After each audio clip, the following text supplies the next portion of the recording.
ആത്മനമസ്കാരം. പുതിയൊരു വീഡിയോയിലേക്ക് എല്ലാവർക്കും സ്വാഗതം. നമുക്കിന്നൊരു റിലേഷൻഷിപ്പ് കാർഡ് റീഡിങ് നോക്കാം. നിങ്ങളുടെ ബന്ധം തകരാനായിട്ട് ഉള്ള കാരണം, അല്ലെങ്കിൽ നിങ്ങളുടെ ബന്ധത്തിൽ ഒരു വിള്ളൽ വീഴാനുള്ള കാരണം ആരൊക്കെയായിരുന്നു, എന്തൊക്കെയായിരുന്നു എന്നുള്ള ഒരു റീഡിംഗ് ആണ് നമ്മൾ ഇന്ന് നോക്കാൻ പോകുന്നത്. നമുക്കിവിടെ കിട്ടിയിരിക്കുന്ന കാർഡ്സ് ഇതെല്ലാമാണ്. ഈ കാർഡിൽ ക്ലിയർ ആയിട്ടൊരു കാര്യം വരുന്നുണ്ട്.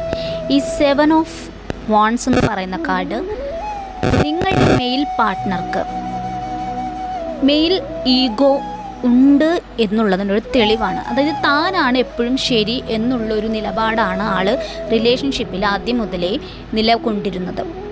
താൻ തൻ്റെ ഫ്രണ്ട്സും ഫാമിലിയും എല്ലാം പറയുന്നത് കേട്ടിട്ട്, അതായത് താനൊരാണാണ്, അപ്പോൾ താൻ താഴ്ന്നു കൊടുക്കേണ്ട കാര്യമില്ല എന്നുള്ള കുറേ ഉപദേശങ്ങളും എല്ലാം കേട്ടിട്ട് പെൺകുട്ടിയെ പറ്റിയിട്ട് പല കാര്യങ്ങളും പറഞ്ഞിട്ടുണ്ട്. പെൺകുട്ടിയെ പറ്റി പല കാര്യങ്ങളും കുറ്റപ്പെടുത്തിയിട്ടുണ്ട്. ആ പെൺകുട്ടിക്ക് ഒത്തിരി മാനസികമായിട്ടും ശാരീരികമായിട്ടും ഒത്തിരി വിഷമങ്ങളൊക്കെ ഈ റിലേഷൻഷിപ്പിൽ ഉണ്ടായിട്ടുണ്ട് ആദ്യം മുതലേ. പക്ഷെ പല തവണയും ഈ പെൺകുട്ടി ഒരു പ്രോപ്പർ കമ്മ്യൂണിക്കേഷൻ ട്രൈ ചെയ്തിട്ടുണ്ട്. അതായത് ഒരിക്കൽ നിനക്ക് മനസ്സിലാവും ഞാനാണ് ശരി എന്നുള്ളത് എന്ന് പലതവണ ട്രൈ ചെയ്തിട്ടുണ്ടെങ്കിലും ആളുടെ ഈഗോ വിട്ട്, അതായത് ഞാൻ പറയുന്നതാണ് ശരി, നീ എൻ്റെ വഴിക്ക് വരണം എന്നുള്ള നിലപാടിലാണ് ഇതുവരെ നിന്നിട്ടുള്ളത്. ഇപ്പോൾ നിങ്ങൾ നോ കോണ്ടാക്റ്റ് സിറ്റുവേഷനാണ്. ഏകദേശം ഒരു പിരിയാറായിട്ടില്ല എന്നുള്ള ആ ഒരു നമ്മളൊരു തുലാസിൽ നിൽക്കുമല്ലോ, അങ്ങോട്ടോ ഇങ്ങോട്ടോ എന്നുള്ള ഈ ഒരു നിമിഷം വരെയും ആൺകുട്ടിക്ക് ഇപ്പോഴും ഒരു തിരിച്ചറിവ് വന്നിട്ടില്ല. ആൾ ഇപ്പോഴും തിരിച്ചറിയാനായിട്ടുള്ള ഒരു മെൻറ്റാലിറ്റിയിലേക്ക് എത്തിയിട്ടില്ല എന്നുള്ളതാണ് കാണിക്കുന്നത്. ഈ ടെമ്പറൻസ് കാർഡ് ഇവിടെ വന്നത് ആൾക്കാരുടെ കോപം നിയന്ത്രിക്കാനോ ഇമോഷൻസ് കൺട്രോൾ ചെയ്യാനോ പറ്റുന്നില്ല. ദേഷ്യത്തിൽ ചിലപ്പോൾ ദേഷ്യത്തിലെടുത്ത് ചാടി പലതും പറയും ചെയ്യും. അത് കഴിഞ്ഞിട്ട് പിന്നെ ചിന്തിക്കും, പിന്നെയും അത് തന്നെ അതായത് ആൾക്ക് ഒരു കോൺസ്റ്റൻ്റ് ആയിട്ട് മുന്നോട്ട് പോകാൻ പറ്റുന്നില്ല. അത് ദേഷ്യത്തിൽ പറഞ്ഞത് ഇപ്പം പറഞ്ഞതായിരിക്കില്ല പിന്നെ പറഞ്ഞത്, അതായത് ആ ഒരു കൺട്രോളിലേക്ക് വരുന്നില്ല ആൾക്ക് ഈ പെൺകുട്ടി ഇഷ്ടമാണ് എങ്കിൽ കൂടെയും ആൾക്ക് മറ്റുള്ളവർ പറയുന്നത് എന്ത് എന്നുള്ളതായിരുന്നു ഇമ്പോർട്ടൻസ്. പെൺകുട്ടിക്ക് ഇവിടെ ഒരു ഇമ്പോർട്ടൻസ് ഈ റിലേഷൻഷിപ്പിൽ ഈ ആൺകുട്ടി കൊടുത്തിട്ടില്ല എന്നുള്ളതാണ് കാണിക്കുന്നത്.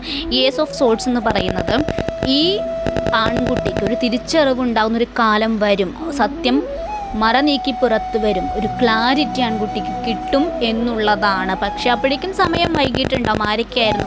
തൻ്റെ ഫാമിലിയും ഫ്രണ്ട്സുമാണ് ഈ റിലേഷൻഷിപ്പ് ഇത്രയും തകരാറിലാവാനായിട്ടുള്ള കാരണം എന്നുള്ളതിന് തിരിച്ചറിവ് ആൺകുട്ടിക്ക് വരും എന്നുള്ളതാണ് ഏസ് ഓഫ് സോർട്സ് കാണിക്കുന്നത്.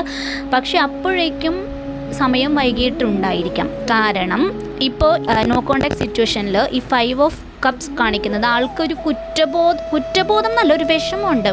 ഈ പെൺകുട്ടി ഉണ്ടായിരുന്ന സമയത്ത് ആൾക്ക് നല്ല ഹാപ്പിയാണ്, എല്ലാം ആണെങ്കിലും ആളുടെ ഒരു തെറ്റ് ഇതുവരെ തിരിച്ചറിയാറായിട്ടില്ല. പക്ഷെ ആൾക്കൊരു ഒറ്റപ്പെടൽ സങ്കടം എല്ലാം ഉണ്ട്. എങ്കിൽ കൂടെയും ഈ 4 ഓഫ് കപ്സ് ഇവിടെ കാണിക്കുന്ന ആൾ ക്ലോസ്ഡ് ആണ്. അതായത് ഇതുവരെ സ്വയം മനസ്സിലാക്കുന്നില്ല അത് പെൺകുട്ടി പറയുന്നതായിരുന്നു ശരി, അല്ലെങ്കിൽ ഒരു റിലേഷൻഷിപ്പിൽ എപ്പോഴും ഈ പാർട്ട്നേഴ്സ് മാത്രമേ മുന്നോട്ട് ഉണ്ടാവൂ, അല്ലെങ്കിൽ ഫാമിലി ഫ്രണ്ട്സ് എന്നുള്ളതിന് ഒരു സെക്കൻഡ് ഇമ്പോർട്ടൻസ് കൊടുക്കണം എന്നുള്ളത് കൂടുതലും റിലേഷൻഷിപ്പിൽ ഉണ്ടാകുന്ന ആൺകുട്ടികൾ മനസ്സിലാക്കാറില്ല. അതൊരു ഇത് കഴിയുമ്പോഴാണ്, ഒരു സിറ്റുവേഷനൊക്കെ കഴിഞ്ഞ് ആകെ വഷളായി കഴിയുമ്പോഴാണ് അവർ ആ സാധാരണ വരാറുള്ളത്. അപ്പോൾ ഇപ്പോഴും ഇവിടെ കാണിക്കുന്നത് ഈ ആൺകുട്ടി ഇപ്പോഴും തിരിച്ചറിയുന്നില്ല, ആൾ ക്ലോസ്ഡ് ആയിട്ട് തന്നെ ഇരിക്കുന്നതാണ്, ഹൃദയം തുറന്ന് മനസ്സിലാക്കുന്നില്ല. ശരിക്കും പറഞ്ഞാൽ ഇപ്പോഴും സമയം വൈകിയിട്ടില്ല. ഈ ലാസ്റ്റ് മൊമെൻറ്റിലും ആളൊന്ന് മനസ്സിലാക്കി പ്രോപ്പർ കമ്മ്യൂണിക്കേറ്റ് ചെയ്ത് ഇനി എന്ത് മുന്നോട്ട് എന്നുള്ളതിനുള്ളൊരു ഉറച്ച തീരുമാനം, ഫാമിലി ഫ്രണ്ട്സ് വേണോ ഈ പെൺകുട്ടിയാണോ വേണ്ടതെന്നുള്ളൊരു ഉറച്ച തീരുമാനത്തോടെ മുന്നോട്ട് പോയാൽ മാത്രമേ ഇനി ഈ ഒരു പ്രശ്നത്തിന് പരിഹാരമായിട്ട് കാണാനുള്ളൂ. കാരണം ഇവിടെ ഇപ്പോഴും സമയം വൈകിട്ടിൽ ഇനിയും ഒരു ചാൻസ് ഉണ്ട് എന്നുള്ളതാണ്. ആൺകുട്ടി ഇനിയും തിരിച്ചറിയാൻ തയ്യാറാണ് എങ്കിൽ ഈ റിലേഷൻഷിപ്പിൽ ഒരു സാധ്യത കാണുന്നുണ്ട് എന്നുള്ളത് കൂടെയാണ് ഈ കാർഡ്സിൽ നമുക്കിവിടെ കാണാൻ കഴിയുന്നത്.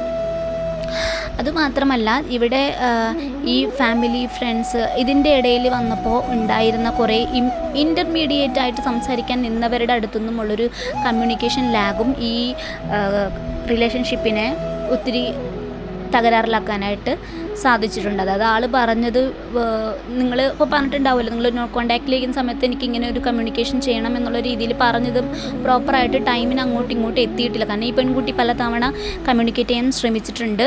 പക്ഷേ ആൾ അവിടെ നിന്ന് ഒരു റെസ്പോൺസും തരാതെ ഒരു പ്രോപ്പർ കമ്മ്യൂണിക്കേഷന് തയ്യാറാവാതിരുന്നിട്ടുണ്ട്. പെൺകുട്ടി പല തവണ ട്രൈ ചെയ്തിട്ടും ആൺകുട്ടി ഇവിടെ ഒരു കമ്മ്യൂണിക്കേഷൻ ആദ്യമേ തയ്യാറാവാതിരുന്ന് ഈ സിറ്റുവേഷൻ ഒത്തിരി വഷളാക്കിയിട്ടുണ്ട്.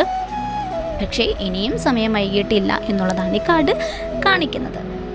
അപ്പോൾ നന്ദി.